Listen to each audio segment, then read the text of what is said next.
Justice for Scott McTominay. Justice for Scotty. Scotty McTominay. He didn't start tonight for Scotland. He hasn't played. He wasn't even included in the squad. Unbelievable. Cannot believe the absolute horrendous decisions that go on in the Scottish national team. This guy is better than Pele, Maradona, Messi, R9, Cristiano Ronaldo, and for the sake of it, Higuain as well. Let's tag Higuain there. He's better than all of them combined. You see, look at that. Look at that buzz cut right there. Unbelievable stuff. But in all seriousness, right, hopefully as another face that is featured on the people that leave Carrington and never to be seen coming back again.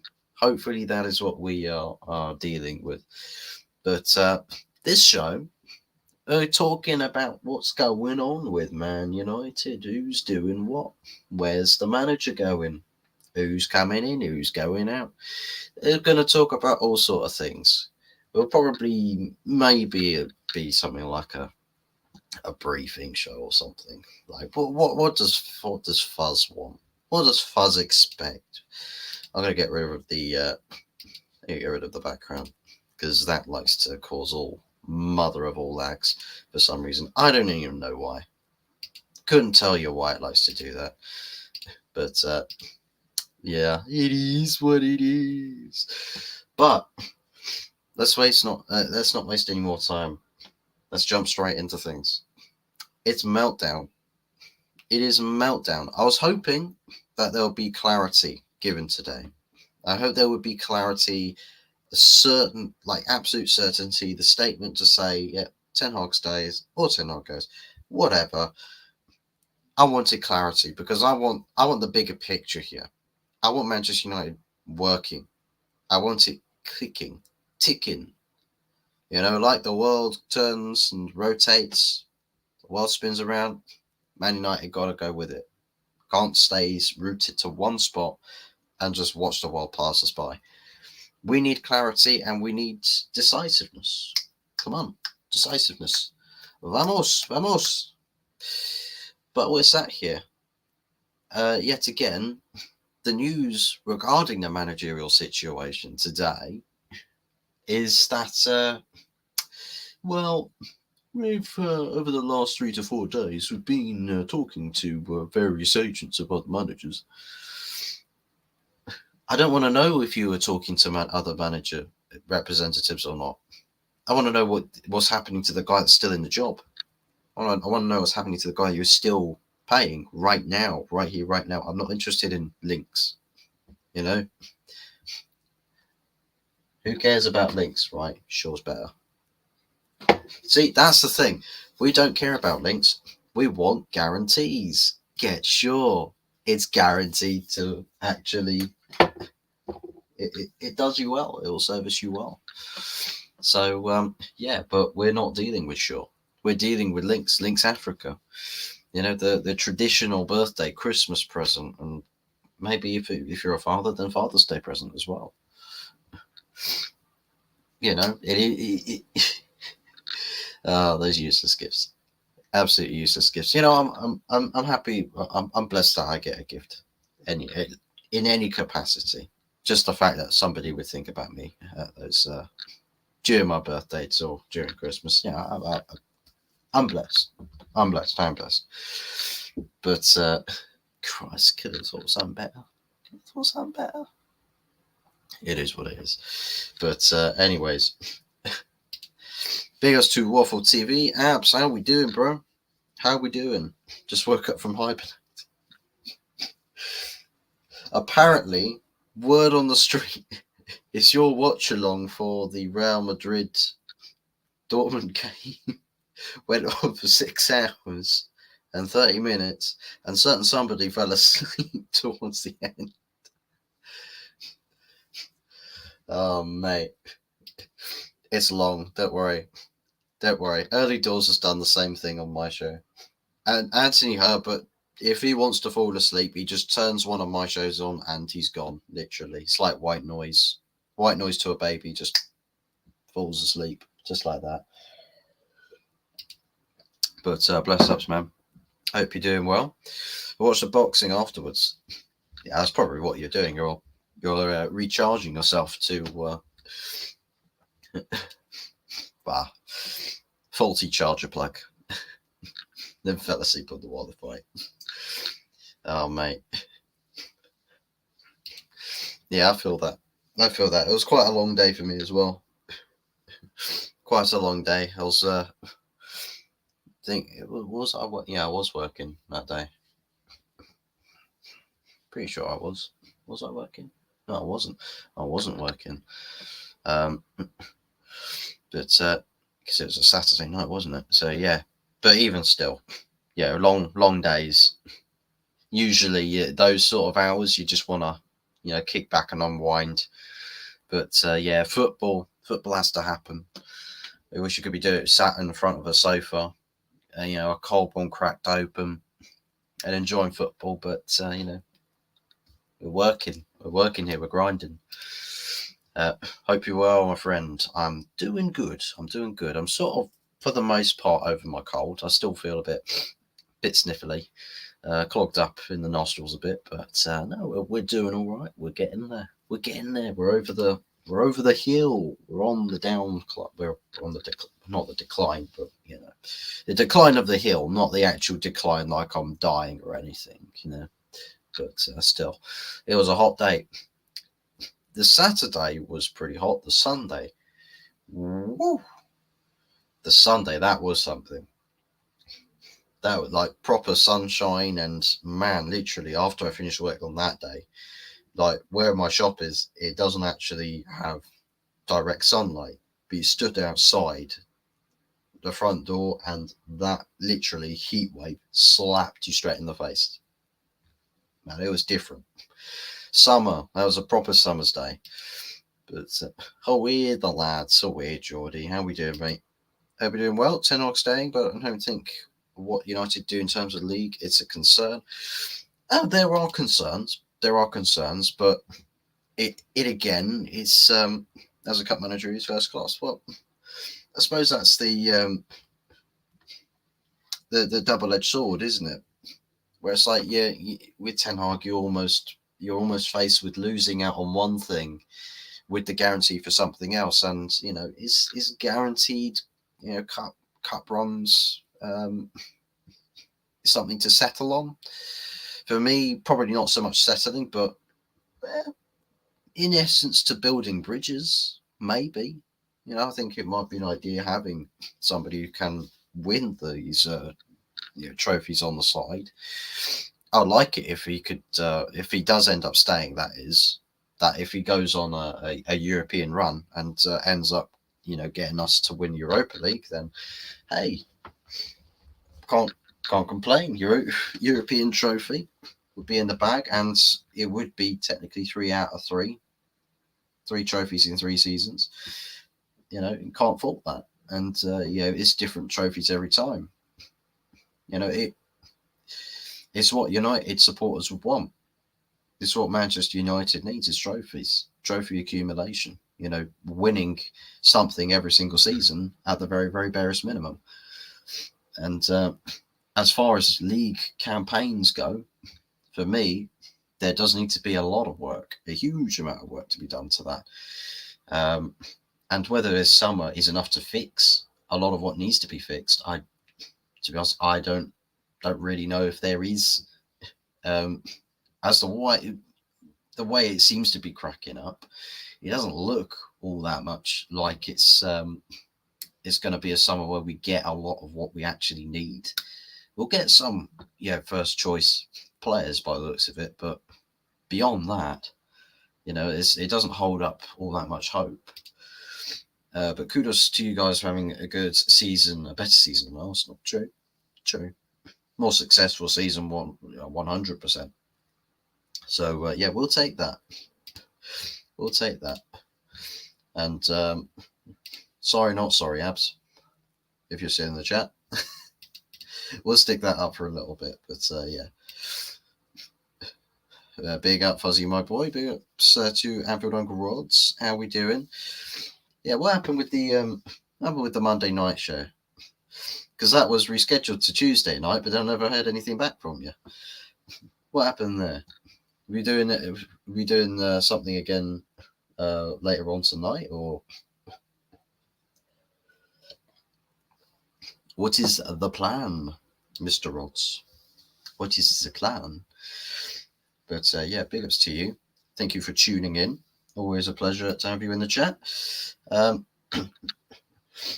yeah, the situation with the manager, and I'm reading a lot of what the reaction is and the general mood from fans right now. There's so many United fans that are like, I'm looking at my Twitter timeline or feed here, and one of the trends in the sporting section is Ineos out.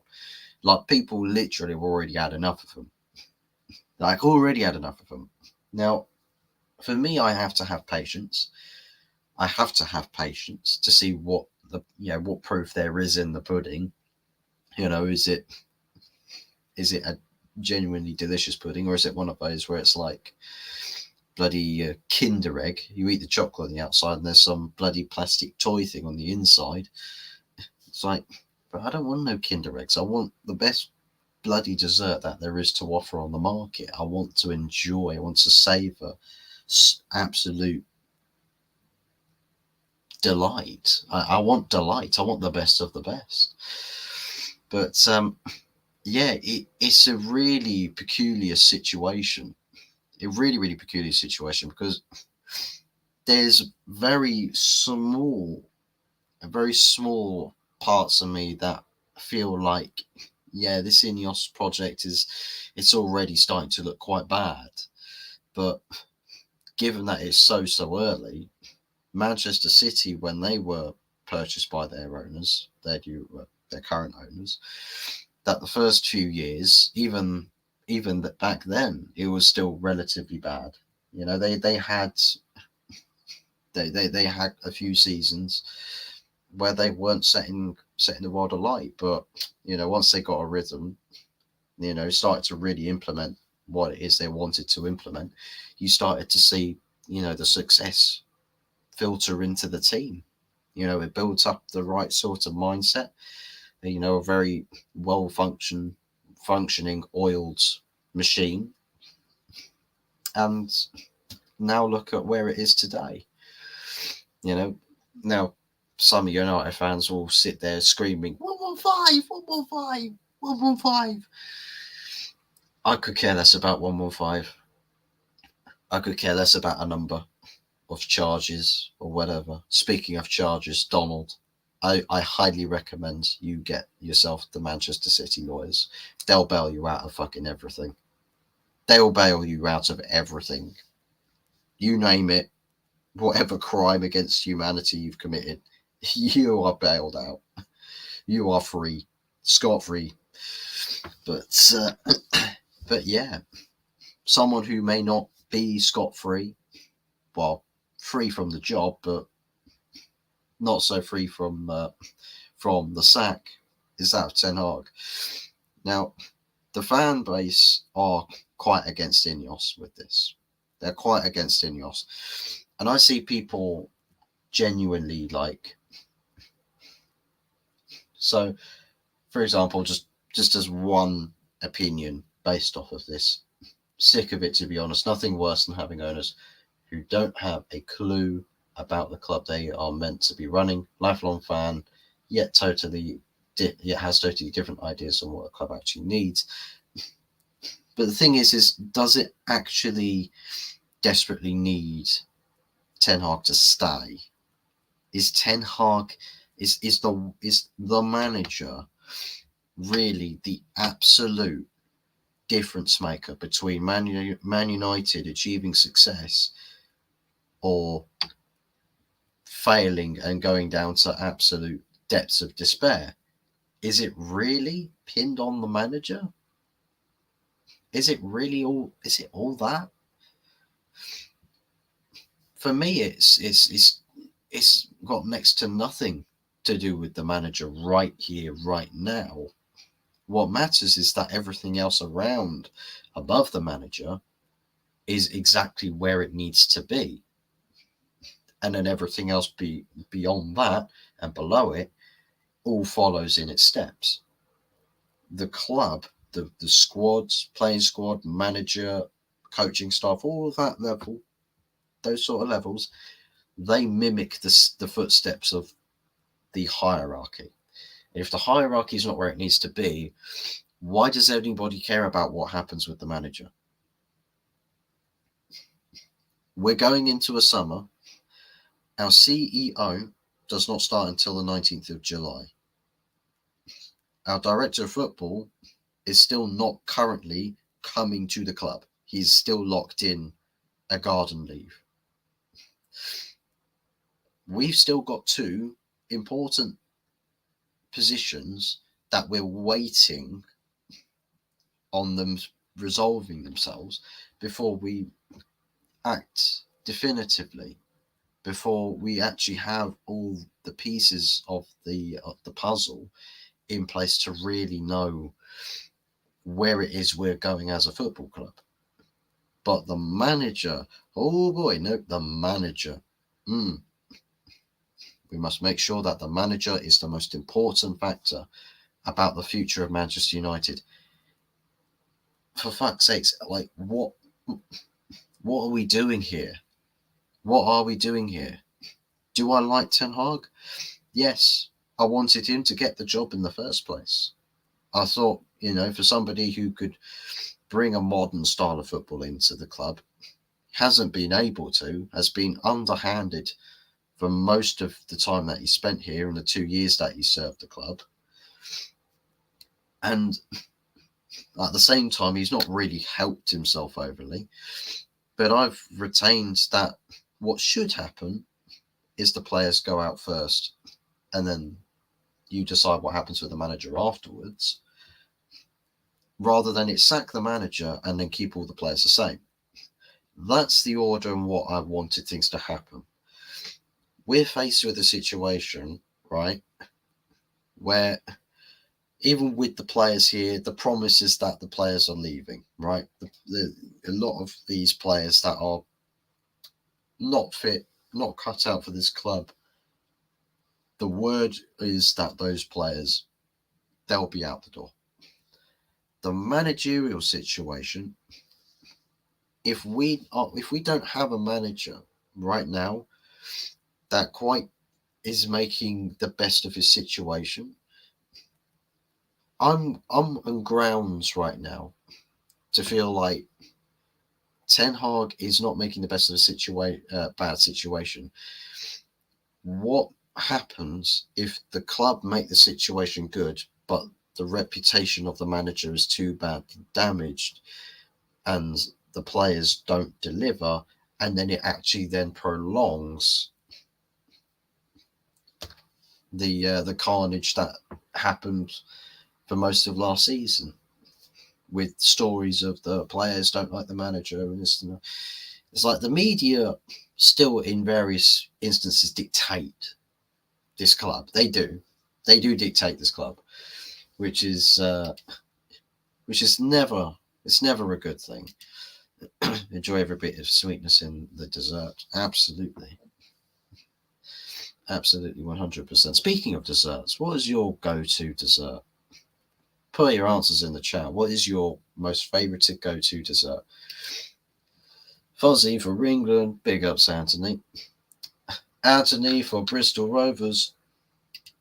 Oops. Oh, what's your profanity? Fuzz, I did read that Man United getting a dog. They're calling it process thoughts. Well, unless the dog's going to do an amazing job on the front desk, then I don't know if we can pledge to trusting the process. If we get a dog called Process, listen, if that dog's doing bits it's doing bits at Carrington, then maybe we can. Maybe there is a process to trust. We can trust the dog. to do the job. Dog job. Dog spelt backwards is God. He'd be a god at Manchester United. Facts. Factos.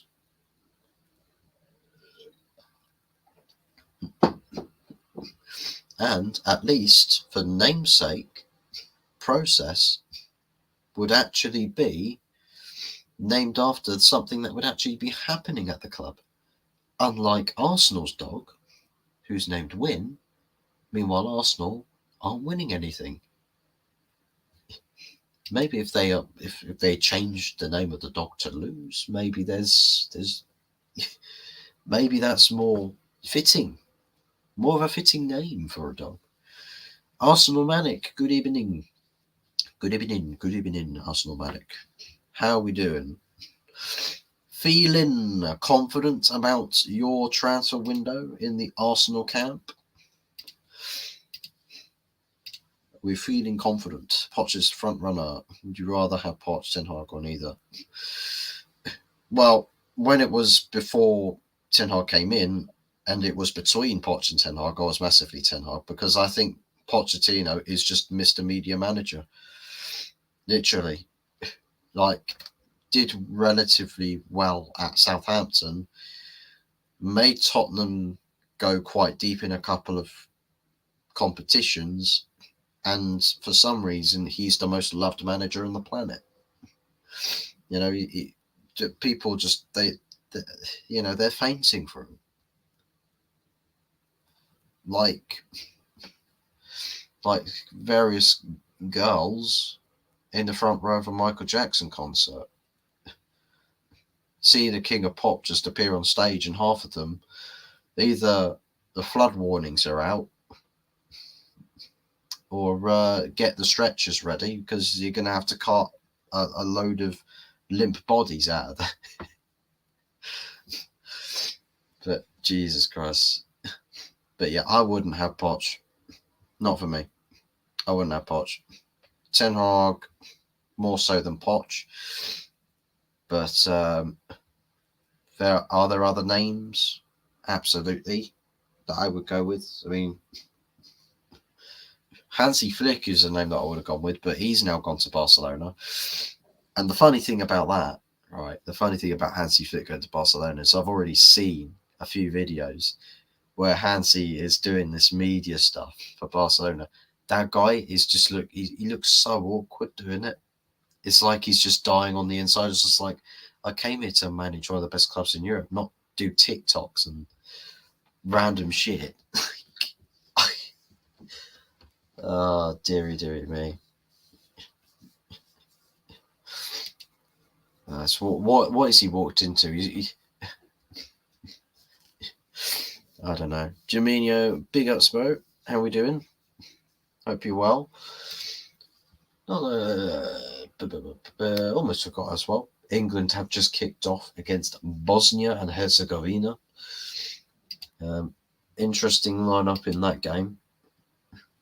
Really interesting lineup. Got Cole Palmer starting that game. Eze's on the left. Arnold and Gallagher's your midfield too. Konsa's playing at right back. Trippier's playing at left back. Yeah, it's a bit of a random team. I'm not gonna lie. Quite a strong bench though, to be fair. So there is that. De Zerbi and Tuchel are the two front runners. Two other front runners, yeah. I mean, Tuchel, for me, overhyped manager. He's done well to win the trophies he's won, but the makeup of how he manages his teams, how he coaches the team, and in terms of manager and player relations, things don't tend to end all too delightfully between Tuchel and players. And and has been dismissed from many jobs. So I've got my doubts about Tuchel. And Roberto De Zerbi is basically the Italian Ten Hag. So, I mean, you sign him, and what really changes on a football pitch? the same players that would play ridiculous, passing football would get pressed out of the game, lose it in stupid positions, concede massive chances, and then end up, losing games by large score lines. So yeah, De Zerbi, I think we prefer having a manager that's a little bit better in the defensive side of the game. I think that would do us more favours. Doing good, Hoppers, thanks. Good to hear, bro. Good to hear. Come on, Bosnia. Hell no. Come on, England. I want Gareth Southgate to win this tournament so he can retire. That way he'll never get the Man United job. Tuchel will probably be your best option at this point. He may, if it happens, then he may end up being a good choice. But from what my eyes have seen, what they've watched from a Tuchel, watchdog perspective, it's not all that special. Tuchel derailed the Bayern Munich express train. Before him, they were a winning machine. They sacked Julian Nagelsmann because of, I think it was political differences, or like the way that the Bayern wanted the club to be. Julian Nagelsmann didn't have the same makeup as what Bayern wanted. So they were just like, oh, political reasons, we're sacking Nagelsmann. They bring in Tuchel and literally trophy this season. How typical. Genuinely, how typical. I know some people might not massively rate Julian Nagelsmann, but fuck me. Streets in terms of managerial ability, he is significantly better in coaching a game of football than Thomas Tuchel, especially for that Bayern team. I mean, Christ almighty, I know Ollie Ball wrecked Nagelsmann's Leipzig ball. Absolutely wrecked it. I think it was like 5-1, 5-0 or something. But, yeah. Of course, England are playing today and Ireland are playing tomorrow. Those pricks are cutting off our electricity for the whole day tomorrow, so I probably won't be able to watch our game. Is it the government that's cutting off your electricity? Have you been paying your bills, Jamino? Have you been paying your bills? No, there's bloody electricity providers when they like to do their work. It's like when get Wi-Fi people come in, try and play around with the router box, and then it's sat there just watching this thing spend the best part of an hour just switching on and readying itself up. It's boring, man. Why not everything be instant? Eric Dyer is one of the reasons they went trophyless. Well, actually, funnily enough, is in various games was steady Eddie. I would have said for Bayern, bit of a steady Eddie. Their liability at centre back, funnily enough, is Upamecano.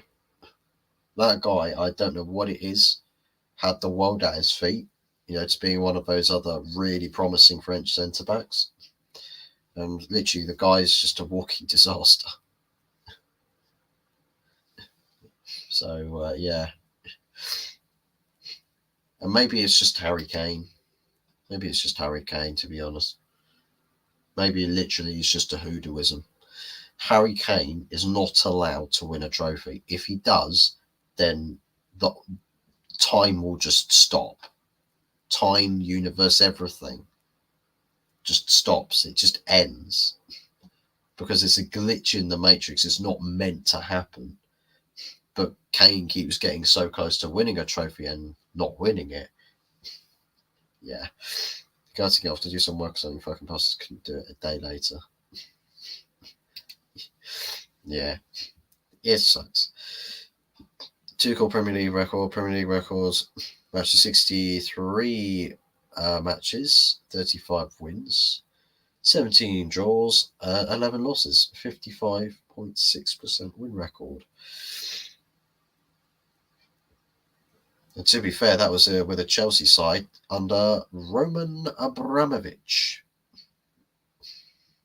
So they were in the pomp of needing to deliver on the trophy front. So yeah, I hope Leverkusen win the league again next season. They might if they have a good summer. Seriously, not joking. Next season they might do it. Just have a good summer transfer window. You'll probably end up selling a couple of good players off, for good profits, but then also use that same money to reinvest appropriately. Players that will also upkeep the quality of the team, and go into next season firing all cylinders. Absolutely, why not? It's there to be done. All as long as whoever the Bayern manager is, Vincent Kompany, doesn't end up either getting them. Well, I'll say that they'll probably end up getting them relegated. That balloon, that massive balloon head of his. Yeah. Sacked pretty much everywhere he's gone, barring Burnley. They've already bottled a chance of the German Super Cup by finishing third. Yeah. Seriously, it's a massive drop off from Bayern this year, this season. Massive drop off, and it literally happened after they sacked Nagelsmann. Pain like Bane, Adama. How we doing, bro? Hope all is well with you. Salute to you. Salute to you. Shame they didn't do the invincible treble. Yeah, bloody Atalanta, hey? Bloody Atalanta. Yeah. But you know what? Big ups to Atalanta. That was a disappointing fight. All European finals, barring the final 10-20 minutes of the Champions League final, were woeful. Absolutely woeful. You guys tell me in the chat, do you think football in the modern day is too overcoached? Do you think that it's way too riddled with tactics? Is football a simple game for a simple mind being way too complicated, overcomplicated? Pop it in the chat what you think. If you would agree with that sort of statement, or whether you think that it is just the way football should be. Sticky toffee pudding is my favourite pudding. Can't go wrong with a sticky toffee. After a Sunday roast beef, Yorkshire puddings, roasties with the crispy skin and some steamed veg. Oh, that is proper. And a sticky toffee with some custard poured over the top. Either that or just some scoop classic vanilla ice cream or honeycomb ice cream. Mwah. Fantastic. I think I cursed Leverkusen by going to it. Maybe you could bend your curse to feature, to work in different ways. This might be your special hidden talent, Germinho. This might be your special hidden talent. Maybe you can actually go to loads of really important games in world football and dictate the way it ends. Dictate football.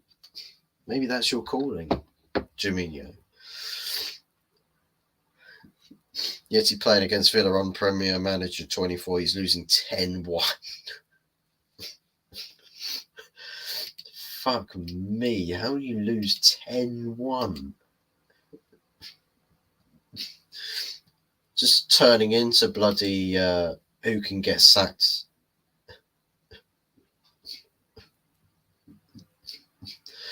Hold on, he's not losing 10-1, he's losing 2-1. We'll get sacked anyway, it's fine. He'll be sacked. He'll be sacked before 10. He'll be sacked first. Who do you think would be sacked first? Yeti or Jez? Which manager gets sacked first, guys, in FM24?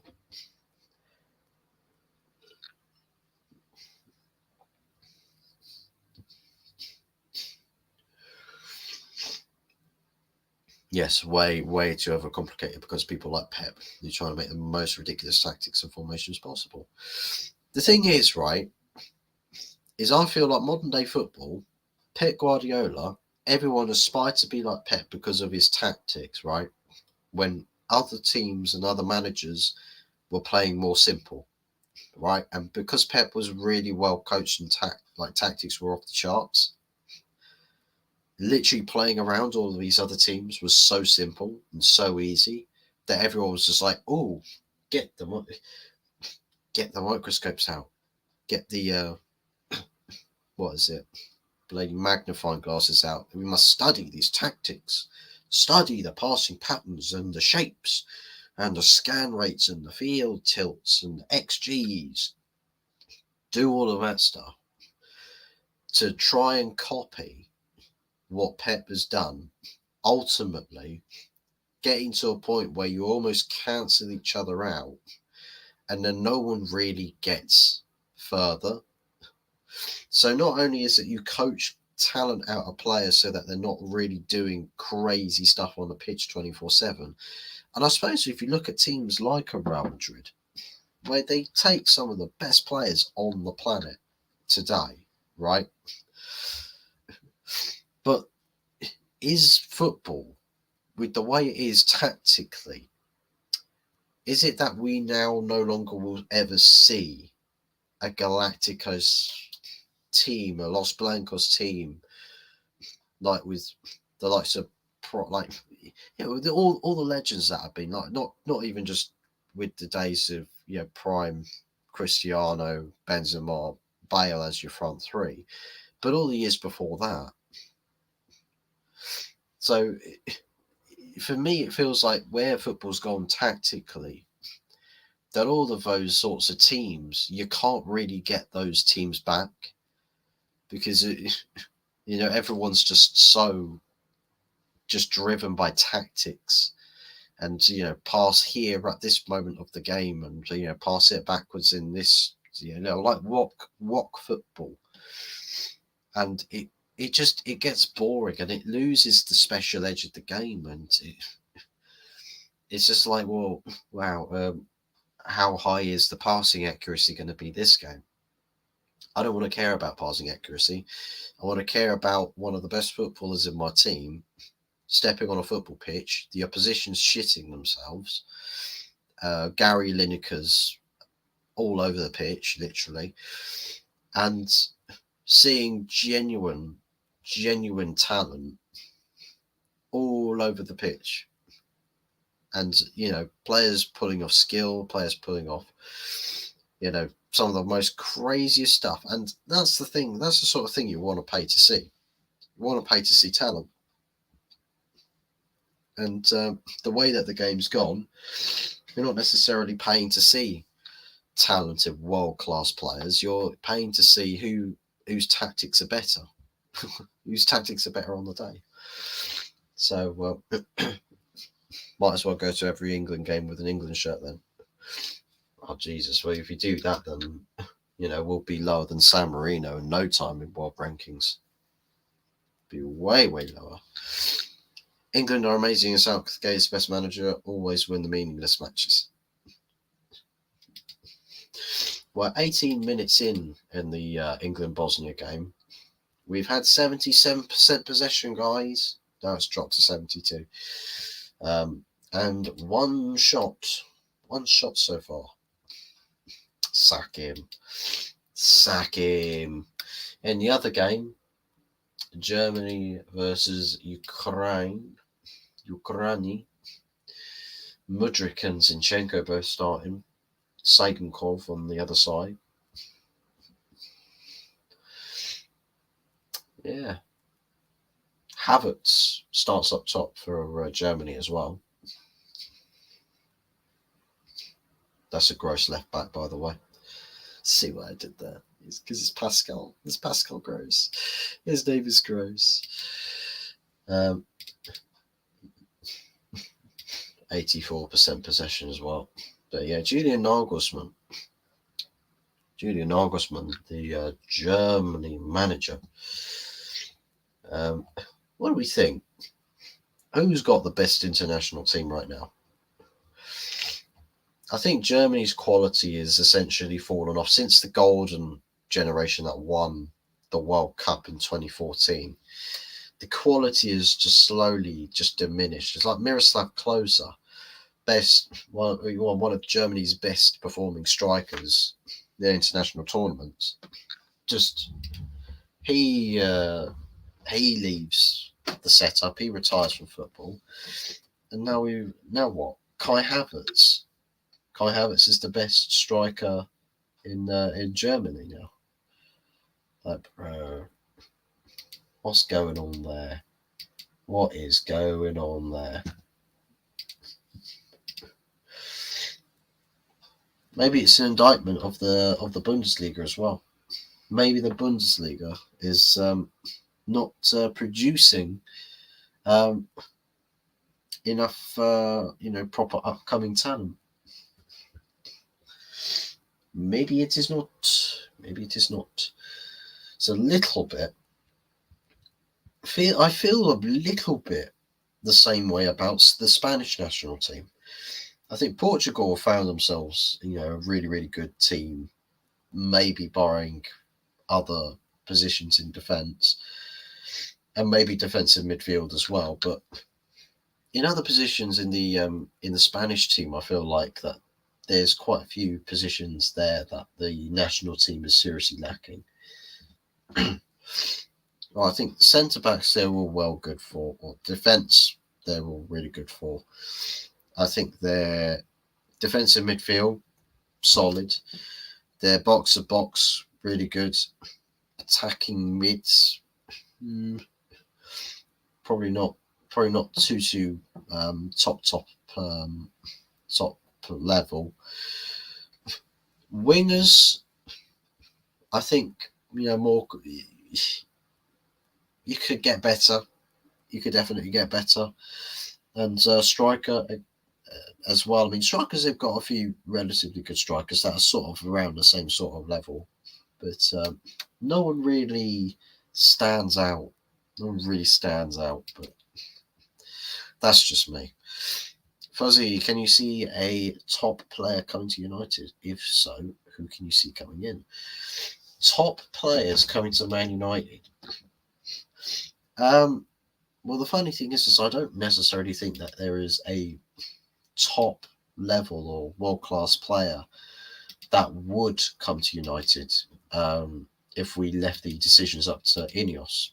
I don't think that there would be any marquee signings per se, like here's your superstar, guys. I don't think there'll necessarily be that sort of a signing. I think everyone's just sort of like, well, we'll sign as best to quality as possible as long as the price is reasonable for them. Like I think you'll probably get quite a few players that you could say get the first team, relatively comfortably. And beyond that, I think again it would be more sort of squad filler type players. I think given that right now we've got so many positions we need to fill, I think just having a strong spine, like a team that is well built together, well put together, I think might be the first big first big piece to move or on the chessboard before we get to the likes of next summer, where we'll end up seeing some other bigger names come in. And maybe by that time, we've put the money or enough money aside to say, well, the rest of the team may be doing, relatively well.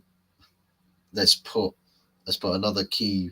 Let's put a key figurehead in that position and see how the team, molds around that player, and push on from there and slowly build up the quality level of the team. And then eventually you're talking about, well, how good is the bench, signing first team quality players that play from the bench, and then it's a sold project. It's a sold project, but there is so much work that has to be done first in order for us to get there. Jack Grealish to leave Man City. I don't know why he fell out of favour at City. Don't mind him at Arsenal. Would you have him at Man United? I want to know at Man United whilst he's still at Villa. I wouldn't say maybe so much now, but for me, yeah, Jack Grealish. I think he's a player of good talent. I just think where he's played at Manchester City, his goals contribution is quite low because of the way Pep plays football. I do genuinely think that the way Pep plays football, we've not seen the best Jack Grealish. I think an Aston Villa Jack Grealish, maybe if he was like playing for a Klopp team, you'd see a better Jack Grealish. But,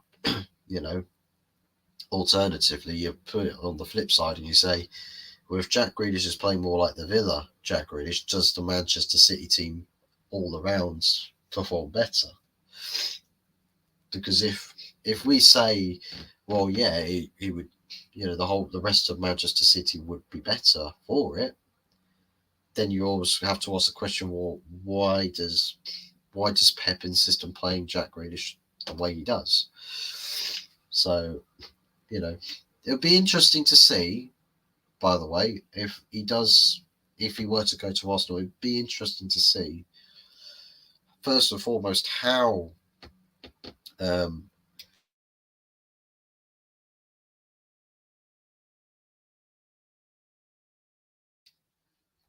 be interesting to see how Mikel Arteta takes that type of player in Jack Grealish in terms of how his personality is as well. Considering he's quite a big name, quite a household name, I don't necessarily think Arteta would maybe know how to use that sort of a player.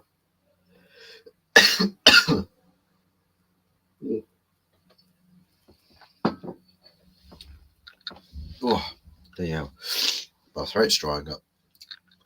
We'll have to wrap this up very soon. Would be Martinelli and Grealish comp, possibly. I'm not sure, to be honest. I think the players are. I think, you know what, it'd be an interesting dynamic because they're two different players. Martinelli's much more direct.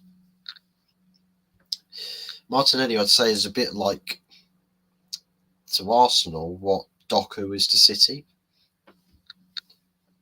Like someone who's just a lot more direct.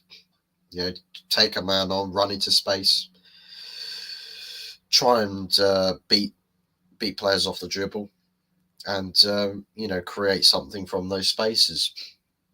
Alternatively, go for goal. But Jack Grealish just plays keep ball, and he wins fouls. He's quite good at winning fouls and pushing Manchester City further up the pitch, just in general. So two different types of players, but an interesting complex. Whether that's what Arsenal or Arteta would want. When are you next on Tony's channel? I've been doing a stream with Tony. Which Tony are you talking about? There's quite a few Tonys. There's Early Doors, there's Tony Claude, there's Anthony,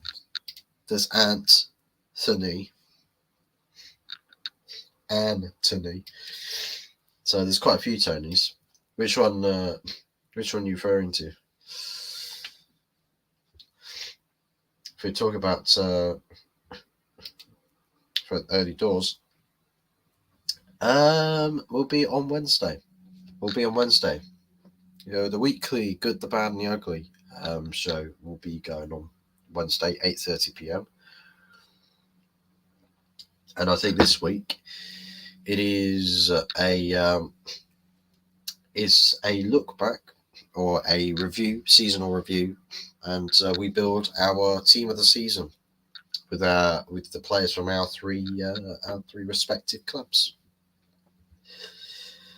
Will it be a good team or will it be a shambolic team? We'll find out. We'll have to find out. Smiley faces. All right, buddy. Take care. No worries, Arsenal Manic. Thank you for tuning in. And speaking of which, I should probably wrap things up there before I go too long and absolutely murder my voice. So, yeah. Probably call it a night for the meanwhile. Big ups to everybody. Thank you very much for tuning in. Hope everybody's enjoyed the stream. Good to see all of the regulars. And also give your thoughts and your feelings in the comments section down below if you're watching on playback about the manager. You Ten Hag in, you Ten Hag out. What would you do if you were in the shoes of Ineos? What is your decision? And perhaps, if you want to go that far, who'd you bring in? Who is the next manager? Of course, some people might jokingly say Southgate, but don't worry, guys. Southgate's going to win the Euros and he's going to retire, and then he's going to have absolutely nothing to do with football anymore. So then we'll be safe. But anyways, thank you very much once again for watching. Good to see everybody. Take care. Make sure you like, subscribe, and all of that good stuff. Share the content around people. And take care. We'll see you again Wednesday at the very least. For the good, the bad, and the ugly. Episode 22, I think. This is my call. This is my cue to hit the end stream. But yeah, thanks for watching, guys. And we'll speak to you again very soon. Take care and enjoy your Monday nights.